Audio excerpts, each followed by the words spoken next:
Hello everyone and welcome to a new video. Today I want to talk about archers in Age of Empires 4 and why archers is one of the most underrated units for pretty much any civilization, and here's how you should be using them. I'm going to be taking a look at a game which is Ayubits and Delhi. I'm playing as the Delhi versus Louis MT, who is currently ranked 2 on ladder, and this game is quite interesting because we are playing on Cliffside. The matchup itself is Delhi versus Ayubit, and that's usually a pretty swing thing. Like, it'll start off by being Delhi favored, and then it goes into an Ayubit favor, and then it goes into Delhi favor again later. And so you will see that this matchup can be really complicated just because of that. So for the Delhi player, we'll see a lot of early aggression. We'll try to see that early control, and the Ayubit player can do two things.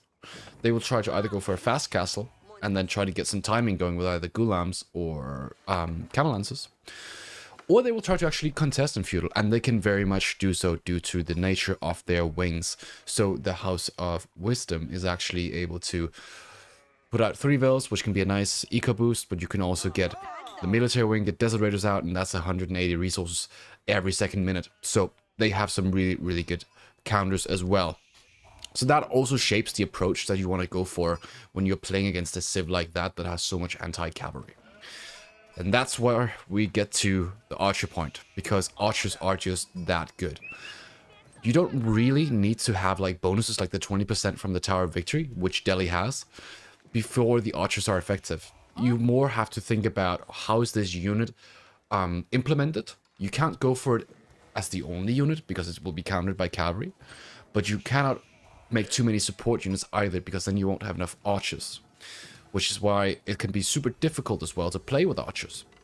So when we talk about implementing archers, we always want to think about what units are we opening up with and how do we transition into playing this more archer ball thing.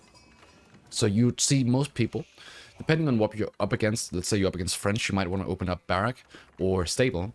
And those two buildings are quite common to open up with, especially the stable. And then we'd still need to get our upgrades through as well. So for Delhi, we get the upgrades free, which means we'd have to get a blacksmith. And then after that, we can go into heavy archer play. But sometimes when we play against civs that aren't necessarily going to go for early aggression, such as the Ayubits, you might want to open up with an archer range just to get the mass started and start to get some presence, because they are so effective at raiding early. They're good against fast castle civs that try to build a tower, and if that tower is not upgraded, you can get some good idle time in with it.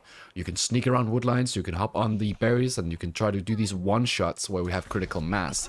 And it's just where we see archers being so incredibly effective, because it is a unit that scales well. So a lot of units are like just kind of dead in terms of their scalability. So for example, a man-at-arm, you can't really micro man-at-arm to do much better. You just A-move it, and then you hope it doesn't get taken out by crossbows or knights. Whereas with archers, it's a faster unit, and it does a lot of damage if you know how to micro it well.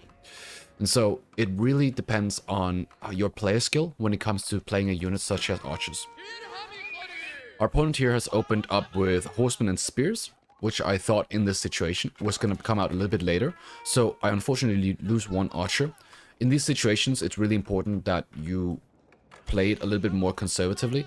You build up that mass so that you can actually go out and start contesting after. Keep in mind the horsemen cost quite a lot of resources, so you will be able to eventually get more units out. But what unit are you actually going to go with here? Because I could go with both Ghazi Raiders or Spears. And why do I not pick Ghazi Raiders in this moment?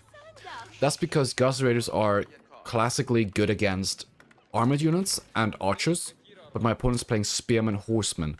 If I play archers and Ghazi now, his comp, which is Spearmen, Horsemen, will naturally counter that. Secondly, if I decide to play Ghazi, we have to also understand that it's a unit with a lot of HP and a slow attack, which means it's good for soaking damage, and there's not a lot of archer fire coming through, so there's not a lot of damage to be soaked. It's more bonus damage from the horsemen and the spearmen that we have to think about. So therefore, I pick the spearmen. I don't want to make too many spearmen, I just want to deter him from making too many horsemen, which means unless your opponent's making like 20 horsemen, you actually want to sit with maybe like 4 or 5 spears, and then you go full archer, because they will switch to archers as well. So that's really important to note, that there is a tipping point there where the investment into spears sort of stills, right? It's sort of flatlines, because now you're not going to get more value out of having more spearmen, because the more spearmen you make, the more units you will have countered by your opponent's archers. So yeah, that's why we see archers being so strong at the high level. It's simply because they can do super well against so many different units, depending on their upgrade advantages and just in general the scalability of your skill. So if you're a really good player, you can make archers work really well. But if you're not as good of a player and you don't really know how to stutter step, it's hard for you to move around with your archers and just in general have unit control. You'll find that this unit underperforms because it is just so dependent on how good you are as a player. Here we see some light raids. Once we get to that 10 archer point here, we can start to one-shot the villagers, which is really, really effective. Kind of like longbow rush, you would have maybe like 9 longbows, 10 longbows. You take your scout and you move it to the side and you can peek into the wood lines and then do damage that way. So that is super effective. You might be thinking, okay, you're playing spearmen archers. Well, how does that even tie into trying to win this game? Well, this game is not about trying to get a superior mass necessarily with Gazi Raiders and stuff. I think actually it's a little bit of a pitfall for a lot of daily players to play mass Gazi, because the archers can perform a lot better. So mass Gazi would probably have worked against this type of mass, but this type of mass wouldn't exist if I hadn't switched into archers, because then it would be purely spearmen horsemen. So here we are talking about, okay, these 4 horsemen is the first threat, the archers is the second one. So we want to just try to get as many archers as possible and not be threatened by the amount of horsemen here. So right now we have a mass of about 5 spears and 20 archers, and he has 10 archers, 6 horsemen and 2 spears. So you can see the army value is actually pretty much identical, but it's probably better for me at this stage of the game, as long as I don't get overwhelmed by these horsemen. Use the archers to snipe like singular units. You don't want to A-move too much with them. The best value from archers simply comes from just trying to one-shot units. As you can see I'm doing here. One-shotting these archers, one-shotting the horsemen when they're low health. And that's just the best way to use them. So here we don't have any spearmen left and these horsemen will get a lot of value. So now we have to kite back. We have a few more spears coming here, so in general we just want to see if we can not take too much damage. This fight is not particularly great for me. It's a really good use of the horseman for him, but as you can see, with an upgrade advantage, so the +1, we can actually still do some good damage. In a fight like this, we have spears coming, and there's only 2 or 3 horsemen.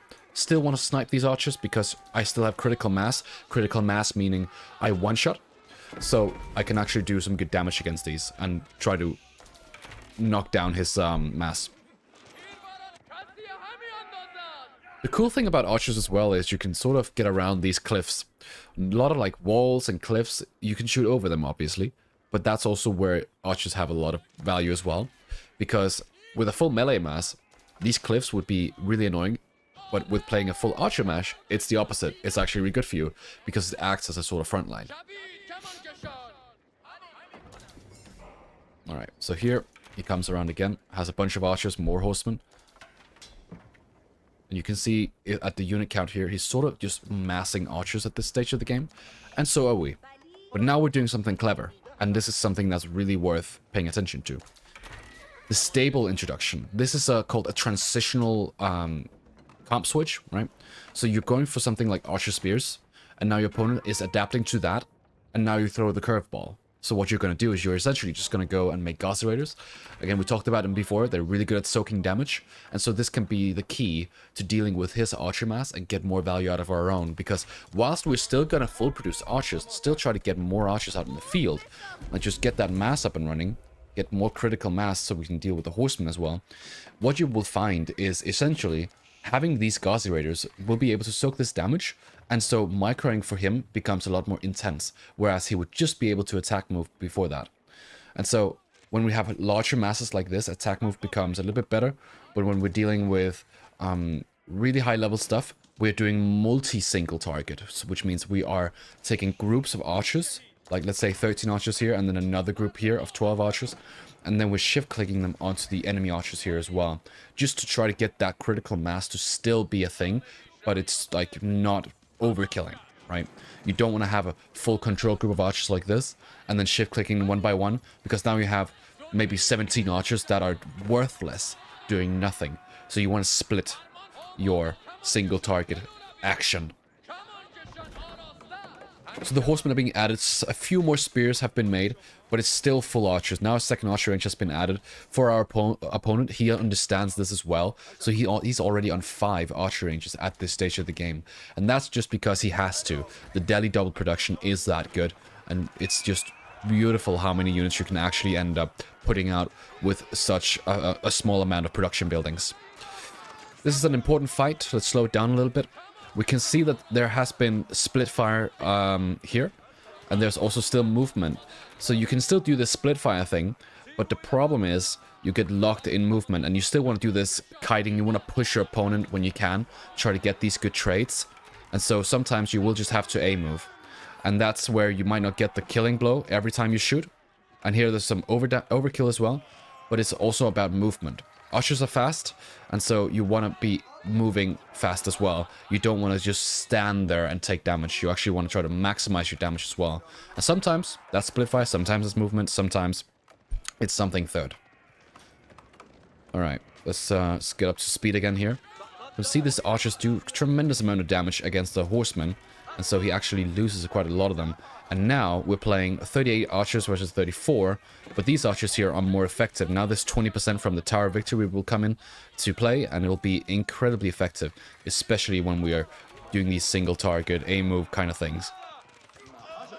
And we see his new units are coming in front of the wood line, and that's really not very good for him because it's easier for me to split his army up and he won't have all his units together.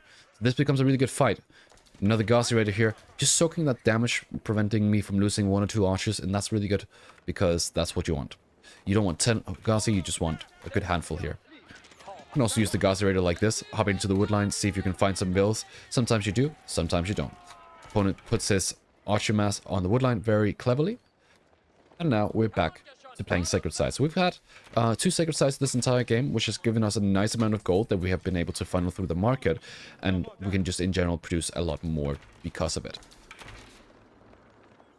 It's important when you think about the resource split that when you're playing archers, you are heavy wood. You don't consume as much food, so you still need food, right? But you're playing with a very wood heavy composition, and this means that you will have your majority of your vills on the wood. But that's okay, really, because wood is sort of plentiful in the beginning, and you don't want to eat your food up too much because you will have to go out on the map. And if you lose control, you will probably be trying to contest your own food, and that's not very, very fun. So playing mass archer is also really easy on your economy as well. This time we move to the front here. There's another good fight here, I would say, because now we have critical mass, 47 archers to 27. Let's try to understand why that is happening. We can see our opponent has run out of food here. We can also see that we have fought around this wood line here. And that means that these vills have been moving a little bit back and forth, so that's a lot of idle time. And now our opponent is now going to have to move again out on these pocket resources. And when you have a lot of downtime in your economy this way, this can be one of the worst things that can happen to you when you have to full produce. Up against a civ like Delhi, they full produce so well, and they can just pump out more than you will ever be able to. So it ends up being a GG, because we had the superior archer mass, and we took some clever fights around the walls, around the natural walls here, the cliffs, and it's just one of those very clinical games when it comes to understanding why a unit like the archers, that is so underrated, can really be one of the best units in the game when you want to play these fast feudal age games. So I hope you guys learned something from this. This was a little bit of a quick video, just to push this video out here. Stay tuned for this weekend. We have more Red Bull El Reinado coming up, and there's also going to be some show matches up against Beastie from King of the Dry Arabia. So check that out. And yeah, there'll be more content coming up on this channel very soon as well. If you have any questions, let me know in the comment section down below, and I'll be there to answer them. And if you're interested in coaching, there'll be something about that now.